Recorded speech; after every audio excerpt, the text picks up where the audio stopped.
अस्सलामुअलैकुम वरहमतुल्लाहि वबरकातुहू। आप सभी का MHQ मसला कोकन में इस्तकबाल है।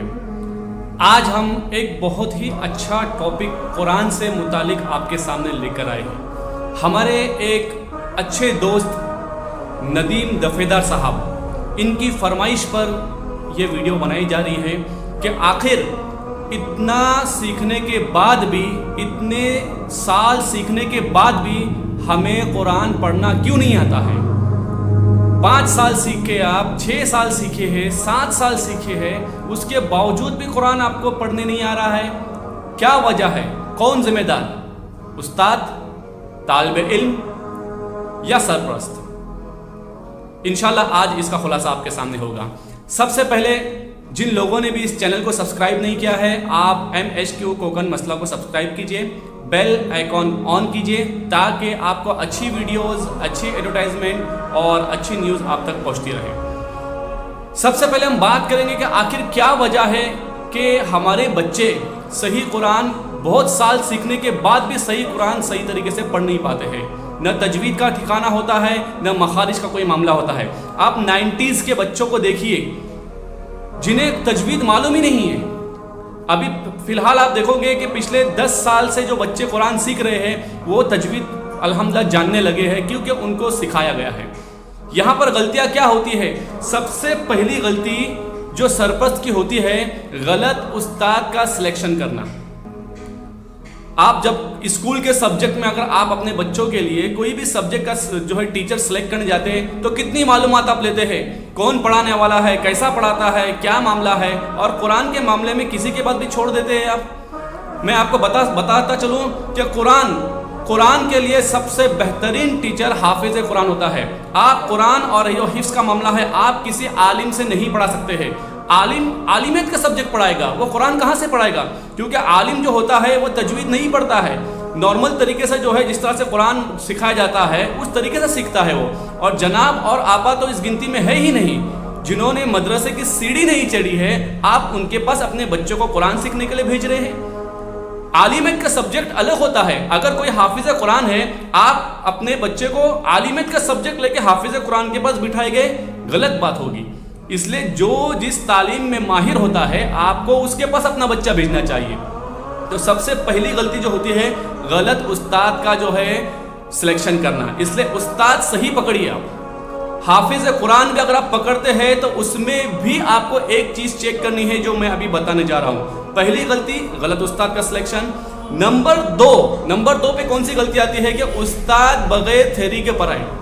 अब कोई हाफिज कुरान है, ठीक है, बोलेंगे चलो हाफिज कुरान है, हम हाफिज कुरान के पास पढ़ा रहे हैं। पढ़ाने की भी थ्योरी होती है, हर चीज़ की एक थ्योरी होती है। अगर फॉर एग्जांपल कि मैं कुरान बहुत अच्छा पढ़ना जानता हूँ, मेरी बहुत अच्छी आवाज़ है, बहुत अच्छे मखारिज है, तो वो मेरे हद तक सही है, लेकिन पढ़ाने की जो थ्योरी होती है वो अलग चीज़ होती है।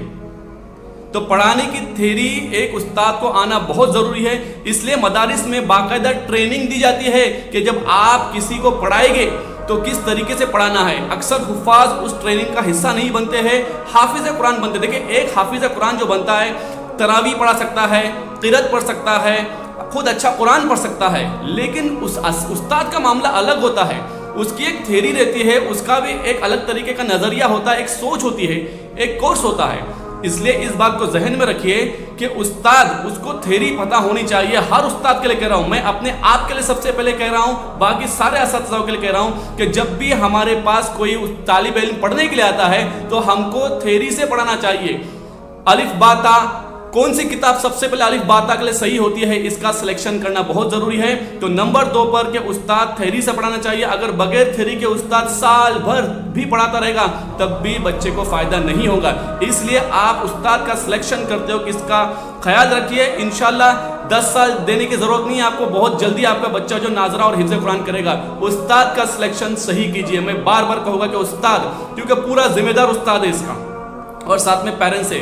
तालिब इल्म जिम्मेदार नहीं है, न उस्ताद और न तालिब इल्म जिम्मेदार नहीं है, उस्ताद जिम्मेदार है और पेरेंट्स जिम्मेदार है। पेरेंट्स उस्ताद के हवाले करते हैं और उस्ताद बगैर थ्योरी के पढ़ाता है। तो सबसे पहले पेरेंट्स की गलती कि आपने ऐसे उस्ताद का सिलेक्शन किया जो बगैर थ्योरी से पढ़ा रहा है। और दूसरी गलती है उस्ताद की कि वो हाफिज कुरान होकर बगैर थेरी से पढ़ा रहा है। इसलिए थेरी का आना बहुत ज़रूरी है। इस बात का ख्याल रखिए कि जब भी अपने बच्चे को आप कहीं पर भी पढ़ने भेजते हैं तो उस्ताद का सिलेक्शन सही होना चाहिए और थेरी का आना उस्ताद को बहुत ज़रूरी है। नंबर 3, बगैर तजवीद और बगैर मखारिज के पढ़ा रहे हैं। अगर कोई थेरी जानता है लेकिन बगैर तजवीद के और बगैर मखारिज के पढ़ा रहा है जल्दबाजी में, तो ये भी एक गलती है नाजरा कुरान कमज़ोर होने की कि बार बार सिखाने के बावजूद भी बच्चे को आता क्यों नहीं है। इसलिए इसका भी ख्याल रखा जाए कि तजवीद के साथ कुरान पढ़ना फ़र्ज़ है। बगैर तजवीद के कुरान नहीं आप पढ़ सकते। लहने जली एक ऐसी गलती है जिसके साथ पढ़ना कुरान को हराम है। मैं एग्जाम्पल बताता हूँ, जैसे कुल हुवल्लाहु अहद, इसकी मानी बनती है कहो वो अल्लाह एक है। अब बगैर तजवीद के पढ़ता हूँ मैं, कुल हुवल्लाहु अहद, इसकी मानी क्या बनती है? खाओ वो अल्लाह नौज़ बिल्लाह कमज़ोर है। देखिए कितनी मानी चेंज हो गई और इतने आसानी से आप अपने बच्चे को किसी के भी हवाले कर रहे हैं। नहीं, आपका सिलेक्शन सही होना चाहिए। स्टार्ट में अच्छी निगरानी कीजिए, स्टार्ट में अच्छा सिलेक्शन कीजिए अपने बच्चे के तालीम के लिए। देखो आपको बहुत जल्दी आपके बच्चे का इंशाल्लाह रिजल्ट नजर आएगा। और एक बात याद रखिए, कोई भी बच्चा कमज़ोर नहीं होता है। आज की नस्ल बहुत होशियार है। उस्ताद अगर कहता है कि आपका बच्चा कमज़ोर है तो हमेशा एक ही जवाब होना चाहिए कि भाई कमज़ोर है इसीलिए तो आपके पास भेजे हम। अक्सर उस्ताद अपनी खामी छुपाने के लिए बच्चे पे डाल देता है कि आपका बच्चा कमज़ोर है। इसलिए इसका ख्याल रखें और अच्छी निगरानी कीजिए। देखिए चौथे नंबर पे कि उस्ताद की निगरानी आप कीजिए कि उस्ताद हमारे बच्चों को क्या पढ़ा रहा है, कितना पढ़ा रहा है, कैसा पढ़ा रहा है, क्या ध्यान है उसका, इसके ऊपर आपकी निगरानी होना बहुत ज़रूरी है। उस्ताद के हवाले करके आप आज़ाद नहीं हो सकते हैं। आपको निगरानी करनी पड़ेगी, आपको रिपोर्ट लेनी पड़ेगी, आपको हर रोज़ बच्चे का सबक चेक करना पड़ेगा, तब जाके बच्चे को अच्छी पढ़ाई मिलेगी। आखिरी बात कि जल्दबाजी मत करो। नाजरा कुरान ख़त्म करने के लिए जल्दबाजी मत करो।